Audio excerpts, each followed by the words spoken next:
এর জন্য খাতা এবং কলমটা নিয়ে বসো। ঢাকা বোর্ড বলে কথা, চলো ঢাকা বোর্ডের একটা সলিউশন করে ফেলি। দেখো প্রথমে তোমরা যে কাজটা করবা, এখানে এফ এর মান বের করতে বলছে। এখানে দেখো অনেকগুলা মান দেওয়া আছে, এগুলাকে আমরা ধীরে ধীরে ছোট করে ফেলবো। তাহলে নরমালি লিখে ফেলো A not B C plus A B not C. দেখো তো এই দুটো থেকে কি কমন যায়, দেখো চকচকা এ বি কমন যায়। এর জন্য এ বি কমন নিয়ে ফেলো। কমন নেওয়া মানে বাদ দেওয়া। তাহলে এ বি কমন নিছো, তাহলে এ বি বাদ দেওয়া থাকে কি বলো সি নট। এই পেলাচ বলে এখান থেকে এ বি বাদ দিলে থাকে কি বলো সি। এরপর আসো, দেখো এটা কি লেখা যায়, A not B C plus A B not C. লক্ষ্য করে দেখো সি নট প্লাস সি এর পরিবর্তে আমরা লিখতে পারি ওয়ান। ওয়ান কেন স্যার, এই সূত্রটা প্রয়োগ করে 5 number A plus A not সমান কি বলো ওয়ান। এর জন্য সি প্লাস সি নট এর পরিবর্তে কি লেখা যায় ওয়ান। এখন আসো এই ওয়ানটা তুমি যদি এ বি কে গুণ করো এ বি থাকবে। তাহলে দেখো আমরা A not B C plus A B not C plus কি লিখবো বলো এ বি। এখন আসো দেখো তো এই দুটো লাইন থেকে কি কমন যায় বলো তো, কি কমন যায়? এই দুটো লাইন থেকে জাস্ট আমরা এ কমন নিব। কি কমন নেব বলো এ। তাহলে এ নট বি সি প্লাস যদি এটা কমন নেও কি থাকে বলো বি নট সি প্লাস এখানে কি থাকবে কমন নেওয়া বলছিলাম না বাদ দেওয়া, তাহলে এখান থেকে কে বাদ দেওয়া থাকবে কি বলো বি। তাহলে লক্ষ্য করো A not B C plus into A. এখানে দেখো একটা সূত্র পড়ছে বিভাজন উপপাদ্য। কি উপপাদ্য? বিভাজন উপপাদ্য। 1 নাম্বার সূত্রটার দিকে ফোকাস করো। এ প্লাস বি সি সমান কি বলো এ প্লাস বি ইন্টু এ প্লাস সি।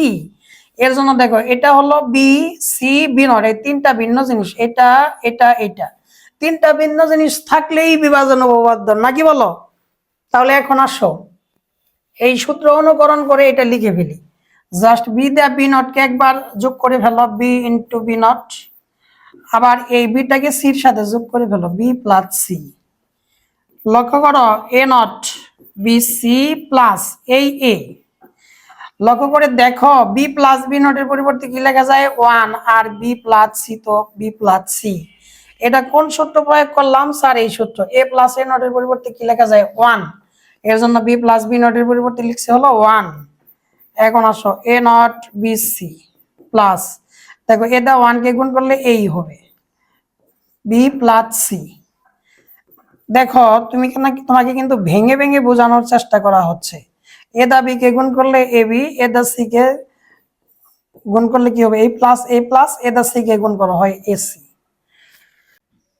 এখান থেকে দেখো দুটার মধ্যে বি কমন আছে। কি কমন আছে? বি কমন আছে। তাহলে বি কমন নিয়ে ফেলো। বি কমন নিলে কি হয়? কমন না মানে বাদ দেওয়া। তাহলে এখান থেকে বি বাদ দিলে থাকে কি বলো এ নট আর সি এই প্লাস এই প্লাস, আর এখান থেকে কি যাবে বি চলে যাবে, থাকবে শুধু এ প্লাস কি বলো এ সি।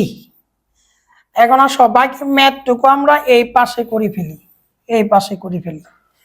এরপর দেখো এখানেও কিন্তু তিনটা ভিন্ন জিনিস আছে, খুব ভালো করে খেয়াল করো। দেখো এ সি এ নট তিনটা ভিন্ন জিনিস থাকলে আমরা বিভাজন উপপাদ্য 1 নাম্বার ফলো করি। তাহলে কি করব sir? A the A not কে আগে আমরা যোগ করে ফেলবো, এই বিটাকে লিখে ফেলি সমান বি ইন্টু এই লাইনের পরের লাইন কিন্তু এটা বি ইন্টু দেখো এ দা এ নটের সাথে কি করে ফেলো যোগ করে ফেলো এ প্লাস এ নট। এরপর এর সাথে কার যোগ হবে? এর সাথে সি এর যোগ হবে, ইন্টু দিয়ে লিখে ফেলো এ প্লাস সি। আর এই যে দেখো প্লাস এসি আছে আগে থেকে। এখন আসো দেখো বি ইন্টু ওয়ান লিখা যায় কেন স্যার? এই যে স্যার 5 নাম্বার সূত্র এ প্লাস এ নট সমান ওয়ান, এর জন্য এ প্লাস এ নট সমান কি লিখবে বলো ওয়ান, আর এই এ প্লাস সি, আর লাস্টে হলো এই এসি। এখন আসো বিদা ওয়ান কে গুণ করলে বি হবে, এর জন্য বিদা ডাইরেক্ট এ কে গুণ করে দাও, তাহলে কি হয় বলো এ বি প্লাস বিদা সি কে গুণ করলে কি হয় বলো বিসি প্লাস কি বলো এসি। This is answer. এটাই হলো ঢাকা বোর্ড 2023 সালের সলিউশন। ক্লাসটা কেমন লাগলো কমেন্টে জানিয়ে যাও।